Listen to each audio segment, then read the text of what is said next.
1월 22일 법률방송 로투데이 시작하겠습니다. 첫 소식입니다. 어제 저녁 마감된 제50대 대한변협 회장 선거에서 단독 후보로 출마한 이찬희 전 서울변의 회장이 전체 회원의 44%에 해당하는 찬성표를 얻어 당선됐습니다.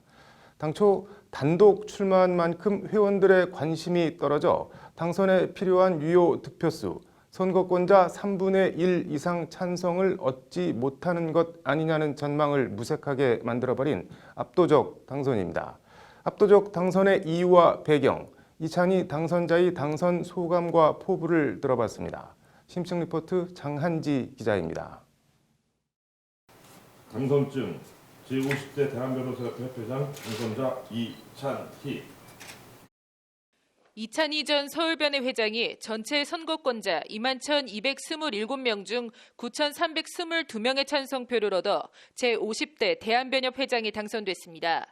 김현현 회장이 얻었던 찬성표 6,017표와 비교해봐도 3,300표 이상의 찬성표를 더 얻은 이찬희 후보 스스로도 깜짝 놀란 말 그대로 압도적 당선입니다. 어제 그 선거 결과를 보고 저도 많이 놀랐습니다. 우리 이렇게 많은 회원들께서 참여를 하셔서 높은 찬성을 해주시리라고는 저도 크게 예상을 못했는데 예상을 넘어서는 높은 투표율과 찬성률에 대해 법조계에선 변호사 업계가 당면한 위기가 회원들을 투표장으로 불러들였다는 분석입니다. 그러니까 유사직역 침탈에 대한 문제와 또한 그 변호사가 아닌 사람들이 법률 사무를 하는 문제. 유사직역하고 직역 침탈에 대한 대응 이런 문제도 있고. 그 바탕엔 취업과 수입 문제를 걱정해야 할 만큼 악화한 빈익빈 부익부 현상과 레드오션으로 변해버린 업계 실태, 그리고 이에 대한 불안감 등이 복합적으로 내재해 있습니다. 취업 문제라든지 아니면은 법률 영역 자체가 좀 많이 정체돼 있는.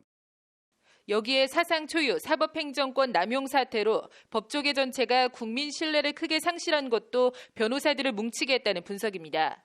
난제 타결을 위해선 강력한 리더십을 가진 회장이 필요하다는 변호사들의 이신전심이 예상을 뛰어넘은 높은 투표율과 압도적 지지율로 나타났다는 겁니다. 저에게 이 힘을 실어주신 것에 대해서 저의 소명감을 가지고 대한변협, 힘있는 대한변협, 새로운 대한변협, 회원과 함께하는 대한변협이 될 수 있도록 최선을 다하겠습니다. 이어진 김현현 회장과 이찬희 차기 회장과의 간담회에서 김현 회장은 이찬희 당선자의 친화력을 언급하며 소통을 강조하는 당부의 말로 덕담을 대신했습니다. 직역수, 직역 선출을 모두 다 국회에서 이루어지는 거니까요. 네. 특별히 친화력으로 유명하시니까 그 뛰어난 친화력으로 법원, 검찰, 국회 모두 다 아우르시고. 이찬희 당선자는 많은 고견과 조언을 부탁드린다는 말로 화답했습니다. 그렇게 준비를 하겠습니다. 그리고 아까 말씀드렸던 국회뿐만 아니라 다른 법조문, 법원, 검찰이라든지 아니면 대외 기관들하고도 원활하게 소통합니다. 이찬희 당선자는 다음 달 26일부터 제50대 대한변협 회장 임기를 시작합니다. 변호사들이 바라는 직역수, 국민들이 바라는 사법행정권 남용 의혹으로 추락한 법조계 신뢰 회복 등 변협이 짊어지고 가야 할 짐들입니다. 이찬희 변호사의 변협, 앞으로의 행보가 주목됩니다. 법률방송 장한지입니다. 공인인증서 폐지를 골자로 하는 전자서명법 개정안에 대한 국회 토론회가 오늘 열렸습니다. 토론회에선 폐지해야 한다, 폐지가 능사가 아니다. 찬반 양론이 맞서며 우려와 기대가 교차했다고 하는데 현장을 김정래 기자가 취재했습니다. 토론의 초점은 지난해 9월 발의된 공인인증서 폐지를 골자로 하는 전자서명법 개정안에 따라 공인인증서 폐지를 해야 하느냐 여부였습니다. 생체인식과 사물인터넷, 클라우드, 블록체인 등 다양한 신기술들이 쏟아져 나오고 있는 만큼 현행 공인인증서 제도 자체를 어떻게든 손을 봐야 한다는 데에는 참가자들은 일단 인식을 같이 했습니다. 그래서 새로운 이 서비스들이 계속 늘어나고 있습니다. 결국에는 요체는 우리가 안전하고 편리한 인증 제도를 마련해야 된다는 것. 하지만 강론에선 입장이 갈렸습니다. 먼저 특정 공인인증기관이 본인 인증이나 전자서명을 독과점하고 있는 현재의 구조는 블록체인 등 다양한 신기술의 도입과 실현에 장애가 된다는 주장이 있습니다. 보안과 안전이 담보된다는 전제하에 규제 개혁 차원에서라도 공인인증서는 폐지하는 쪽으로, 적어도 다른 인증 기술들을 적극 도입하는 쪽으로 가닥을 잡아야 한다는 주장입니다. 무엇보다 중요한 거는 이제 정부 차원에서 컨트롤 역할을 하면서 전체가 다 통일된 체계를 만드는 게 향후 미래를 위해서 반드시 필요한 부분. 그러나 공인인증서 폐지가 능사가 아니라는 반론도 있습니다. 사설 인증서들이 우후죽순처럼 도입돼 증가하게 되면 말처럼 보안과 안전을 담보하는 게 쉽지 않고 초대형 사고로 이어질 수 있다는 지적이 대표적입니다. 또 어떤 면에서는 그렇게 다양화되다 보면 국민들이 너무 불편하지 않을까? 그럼 다양한 인증체계의 보완을 우리가 믿을 수 있을 것인가 하는 또 다른 우려가. 4차 산업혁명 시대를 맞아 현행 공인인증서 제도의 혁신이라는 큰 틀에서는 참가자들이 공감하고 있지만 문제 해결 방향에는 차이가 있는 만큼 정부와 민간이 파트너십을 통해 역할의 유리장벽을 깨고 논의하는 자세가 필요해 보입니다. 법률방송 김정래입니다. 오늘 국회에선 또 우리나라 사회적 농업의 첫걸음이라는 토론회가 열렸습니다. 사회적 농업이라는 표현이 좀 낯설긴 한데요. 어떤 내용인지 토론회 현장을 취재한 김태현 기자가 전해드립니다. 우리나라 사회적 농업의 첫걸음이라는 토론회 제목처럼 사회적 농업은 아직 첫걸음도 떼지 않은 좀 낯선 개념입니다. 사회적 농업은 쉽게 말해 갈수록 황폐해지는 농촌 현실을 개선하기 위해 농업을 복지 차원에서 접근하는 일종의 농업복지 개념입니다. 농업의 사회적 가치에 공익적 가치까지 더하는 그런 발전된 오늘 토론회가 됐으면 좋겠다는 말씀입니다. 그리고 사회적 농업의 원조는 이탈리아로 이미 70년대부터 사회적 노동조합이 장애인들과 함께 농사를 짓는 형태로 시작됐습니다. 장애인들을 수용소에 가두는 형식이 아닌 노동을 통해 장애인 복지를 실현하고 농촌도 살리자는 취지의 농업인 겁니다. 이웃 일본에서도 농지 황폐화와 농촌 고령화, 이에 따른 복지 비용 증가 문제 등을 한꺼번에 해결할 수 있는 일석삼조의 대안으로 사회적 농업이 제시되고 있습니다. 복지의 대상이자 농업의 주체가 장애인에만 국한되는 게 아닌 다양한 사회적 약자들을 품는다는 측면에서 국내 학계에선 돌봄 농업, 치유 농업이라는 용어로도 쓰이고 있습니다. 농업을 하면서 사회를 돌보겠다는 겁니다. 그걸 이제 학자들은 사회 통합이라고 얘기를 하는 거죠. 사회로부터 배제된 사람들, 장애가 있든 가난하든 아니면 경제적인 문제나 건강 문제가 아니라 하더라도. 현 문재인 정부는 국정운영 5개년 계획 가운데 81번째 국정과제로 누구나 살고 싶은 복지 농산어촌 조성을 선정한 바 있습니다. 사회적 농업이 이 복지 농어촌 조성을 위한 실효적인 대안이 될 수 있다는 것이 토론회 참가자들의 말입니다.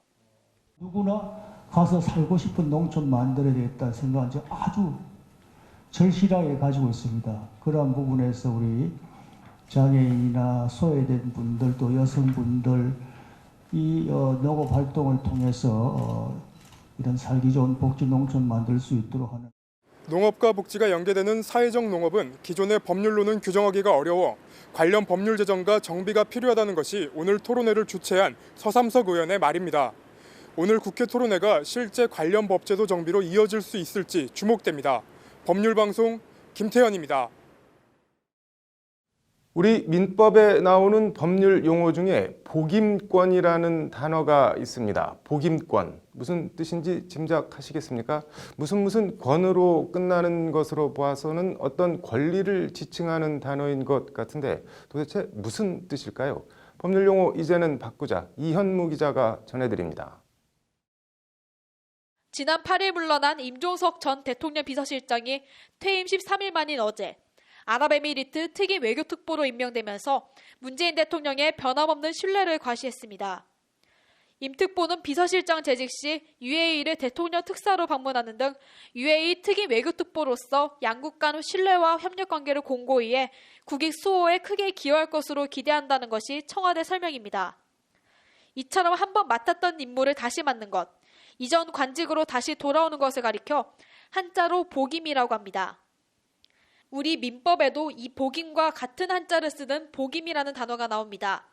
민법 제120조에서부터 123조에 걸쳐 나오는 복임권이라는 단어가 그것입니다. 민법 제122조, 법정대리인의 복임권 조항, 법정대리인은 그 책임으로 복대리인을 선임할 수 있다는 식의 내용들입니다. 시민들에게 복임권이 무슨 뜻인 것 같은지 물어봤습니다. 금시초문, 생전 처음 듣는다는 반응들입니다. 그래서 이 복임권에 대해서 혹시 알고 계신가요? 아니, 처음 들어봤어요. 그러면 이 복임권이라는 단어에 대해서 알고 계신가요? 아니요, 처음 들어보는 단어예요. 복임권은 한자로 보면 겹칠 복, 맡길 임, 권리 권자를 씁니다. 한자 뜻만 풀어서 보면 다시 맡길 권리라는 뜻입니다. 이 복임권은 우리 민법에선 대리인이 본인이 수임받은 권한 안에서 다시 대리인을 선임할 권리, 즉 복대리인을 선임할 권리를 의미합니다. 한자를 알아도 이해하기 어렵기는 마찬가지입니다. 법제처는 지난해 6월 복임권을 지나치게 축약된 용어라며 복대리인 선임권으로 수정해야 한다고 권고했지만 언제 실제로 수정될지는 기약이 없습니다. 그 내용이 정확하면 그렇게 고치는 게 좋죠. 우리도 아마 그렇게 권고안 냈던 것 같은데.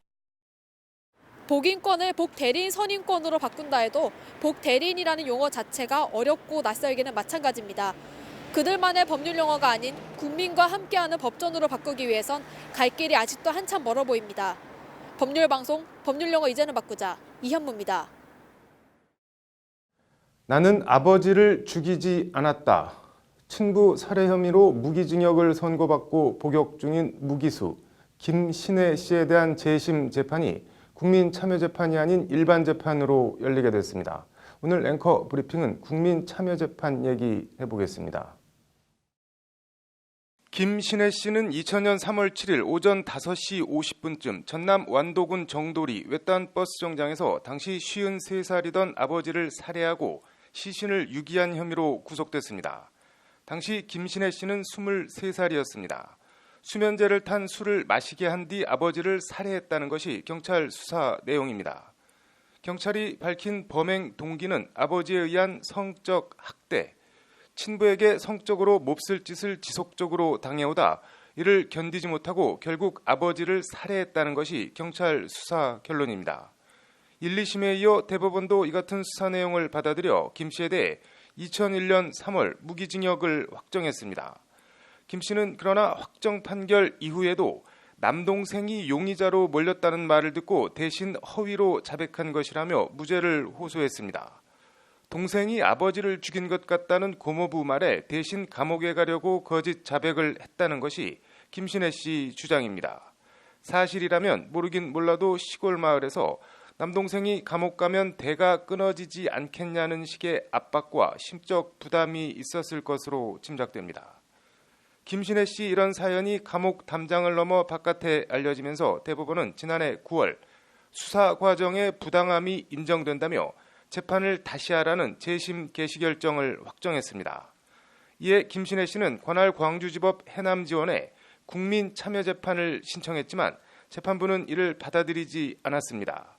국민참여재판을 규정한 국민의 형사재판 참여에 관한 법률은 2008년 1월 1일부터 시행됐는데 김신혜 씨 사건은 2000년 4월 공소가 제기된 사건이어서 법률 적용 불소급 원칙을 따라 국민참여재판 신청을 기각한 겁니다.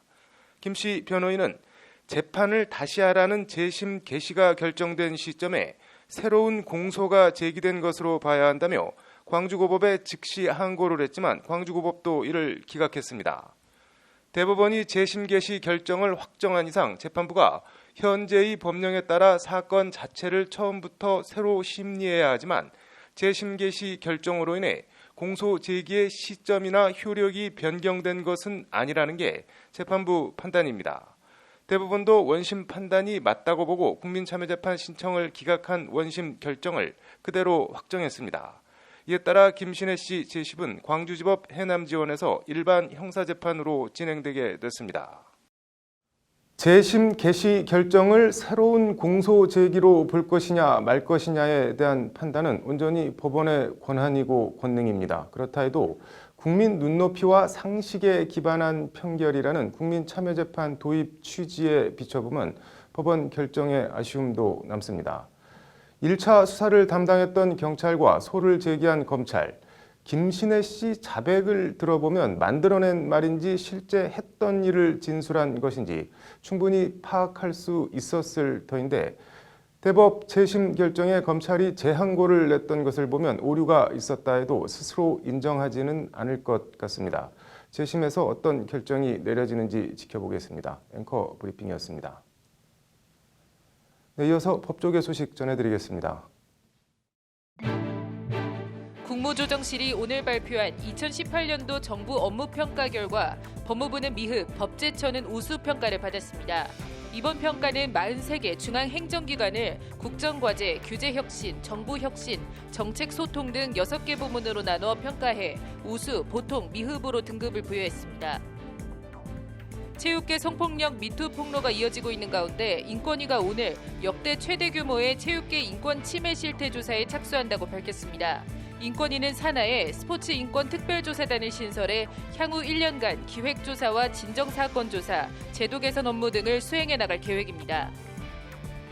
법원장을 마친 고위법관이 정년이 될 때까지 일선 법원에서 재판 업무를 담당하도록 하는 평생법관제가 정착되면서 정년 퇴직하는 법관도 점차 늘고 있는 것으로 나타났습니다. 남편 동생은 도련님 혹은 아가씨라고 부르고 부인 동생은 처남 혹은 처제로 부르는 남성 중심 가족 호칭 문제를 바로잡을 대안이 마련됩니다. 여성가족부는 오늘 이 같은 내용이 담긴 제3차 건강가정 시행계획을 마련했다고 밝혔습니다.